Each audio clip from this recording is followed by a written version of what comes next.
And so that's what we're going to be talking about today is loneliness on your spiritual path. The feeling of feeling alone, feeling different, feeling like the black sheep, feeling like no one understands you, no one gets you, no one's like you, no one's interested in the same things, and feeling like you're just different, and different in a way that you know in your heart and soul is the right thing, but from a societal perspective and even from, the programming that we have in our brains, it doesn't feel safe from an evolutionary perspective to feel alone.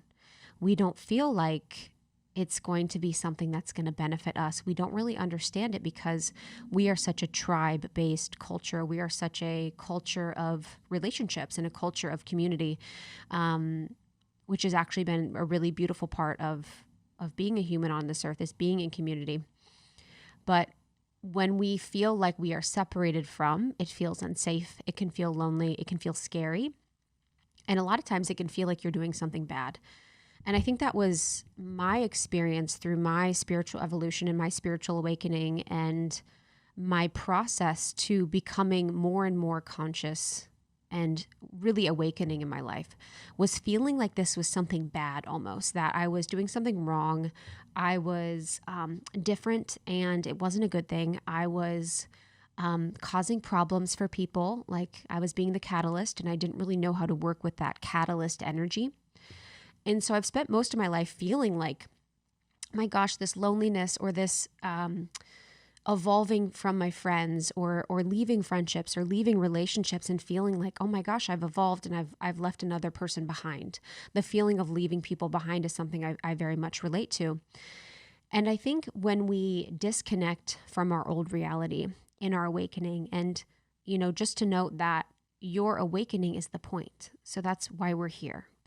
From the Law of One perspective, when we come to Earth, when our soul comes to Earth, to the third dimension, we choose to forget.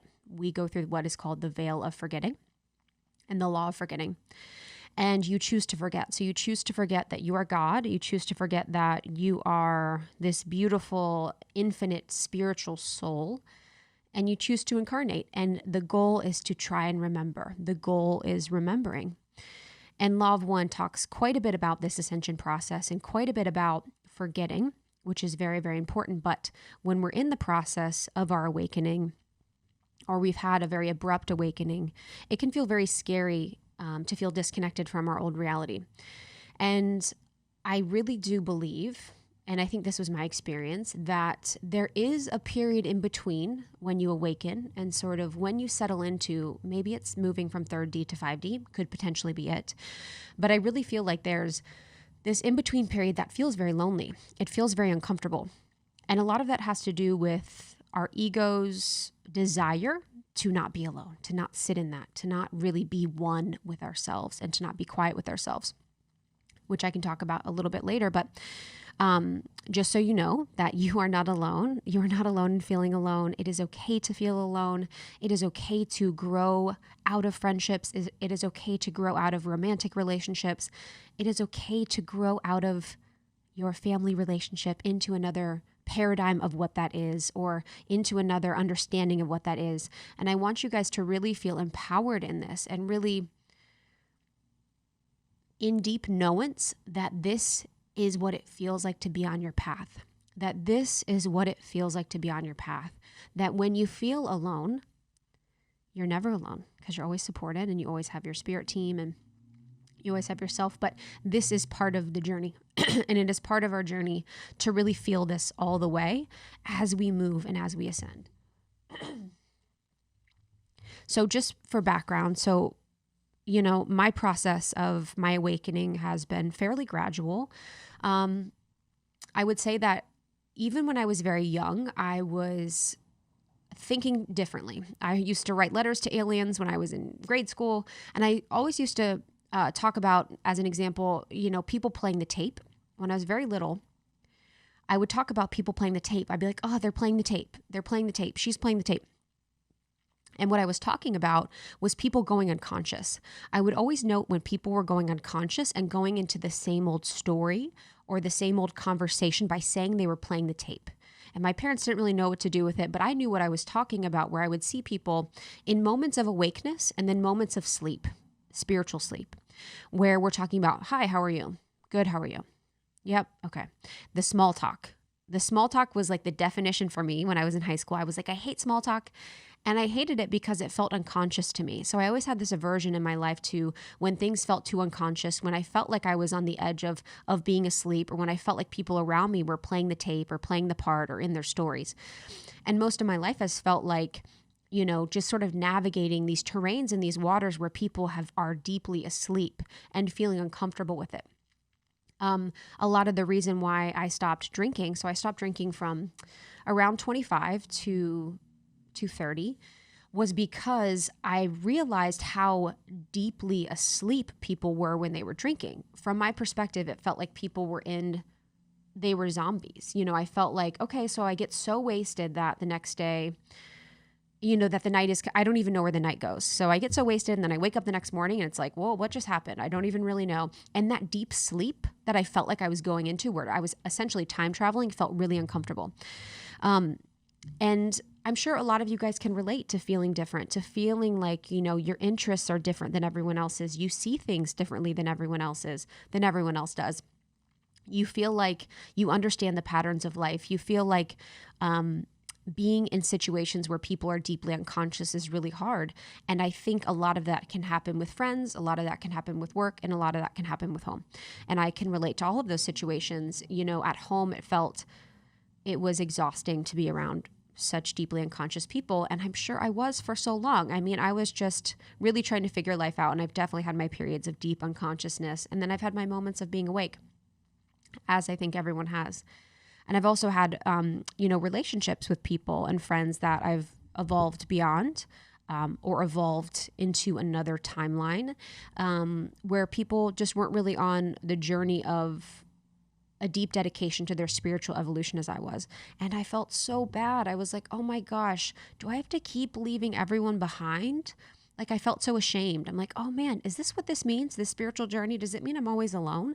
Does it mean that I'm always by myself? And it really hurts at times where you're like, oh my God, I must be doing something wrong because I'm triggering people.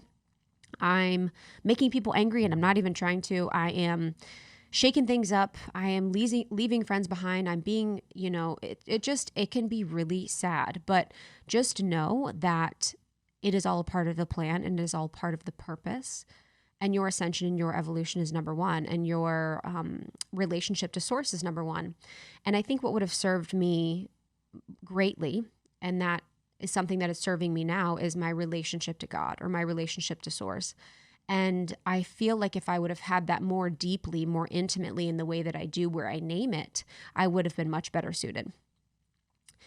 I also receive a lot of DMs from our community of people that are awakening, people that are going through their awakening, especially in 2020. I mean, so many of you really had your moment. I think as a collective, we've had profound awakenings that I'm hopeful will be transformational for the way that we operate moving forward. But I know a lot of you were going through deep awakenings, and I remember the messages you sent. I'll never forget them, just feeling like it's almost felt like a grasping feeling where you were like, what is real? What is real about this existence? What is real about this life? There is so much being fed at me. There's so much confusion, all of these things. And I can relate and I understand. And in those moments, I always just want to provide people space to let them know they're not alone, but also have them go through their own process, because I don't want to be anyone's guru or give them any answers, because you might come to another answer than what I came to. And so the truth of our evolution is that it is not all roses. It's not all fun. It's not all games. And my friend Debbie Brown and I were laughing this weekend. We were at the beach and we were laughing because we were talking about spirituality in the wellness space. And we were talking about how hard it is sometimes to sort of be in the space and see where people come in and they're like, this is amazing. It feels so good to do self-care. It feels so good to meditate. It feels so good to do all these things. And that is true. That is so freaking true. It feels so good to connect with yourself for the first time ever. But we know the process of going to the shadow side and how we really kind of move along. You're like, yes, spirituality is dope. Wellness is dope. Get ready for the next chapter of that. And that is the shadow work. And that's when it really gets hard. And that's when it really becomes what it is. So when we start our awakening, it's challenging. But just know that, and this is something I really had to lean into, and this was something I was talking to my spirit guides about, is that there's no going back. So you can definitely we can always fall back asleep. We can very much always fall back asleep. But when we really start this, and as supported as we are now in our conscious evolution by astrology, by the amount of light coming to the planet, by what is happening on Earth and how unprecedented it is, that